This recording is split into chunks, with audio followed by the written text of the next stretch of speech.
Hello, this is Riley. So I know I've talked a lot about the weather. Might be because this is kind of the first time that I'm experiencing real weather. So here goes another little thing about weather. As you might have seen back in February, I think it was, I did a video about winter and how I was going to persevere because winter, even though it's hard, will end eventually. I'm starting to doubt that it'll end. I know, logically, that it will end. If I look up on weather apps now, I see futures of 13 degrees. But somehow I feel like I've lost all hope. This morning I woke up and it was still snowing. It's mid-April. It's mid-April. I thought winter would be over by the end of March. I was like, okay, I'll give you March, but not April. And one thing that I wasn't expecting is even those from Montreal, or people who have lived here for a very long time, are complaining about the weather, saying things like, this winter was especially difficult. And saying things like, every time it snows, I think it's the last big one. I'm just holding out for that spring. And so we're kind of caught in this negative loop of thinking, this is the last one.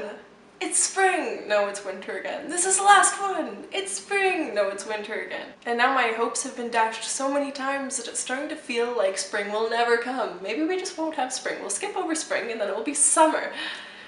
And that's kind of what I'm going to do because I was so tired of winter that last night Gabe and I bought tickets to Cancun. Yay. That's right, folks. I'm going to Cancun. This isn't just like a last-minute decision. Before coming to Montreal, Gabe and I have been thinking about going to Mexico, and I had my eye on the cheapest tickets I could find. And they happen to be to Cancun.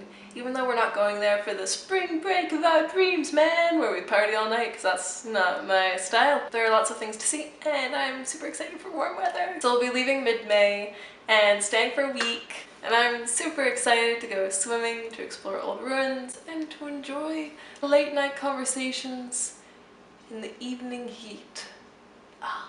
So at first I hesitated about making this week's video about my trip because it's still like a month off and I thought I could save it for later, but at the same time I was like, I can't think about anything else right now. I would have just started talking about, I don't know, the video game that I played this week that was super cool.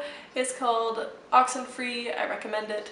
But I would have probably been like, and that island in that game reminds me that I'm going to Cancun, just slipped that in there. So after all, even though I hesitated a little bit, just a little bit, I decided to make this week's vlog about my trip because A, I'm super excited, like I said, and B, I thought it would be fun to do kind of like a little mini-series within my vlog about my Cancun trip. So in this little mini-series, I will talk about things that I need to do to prepare to go to Cancun as a last-minute planner and also budget seeker.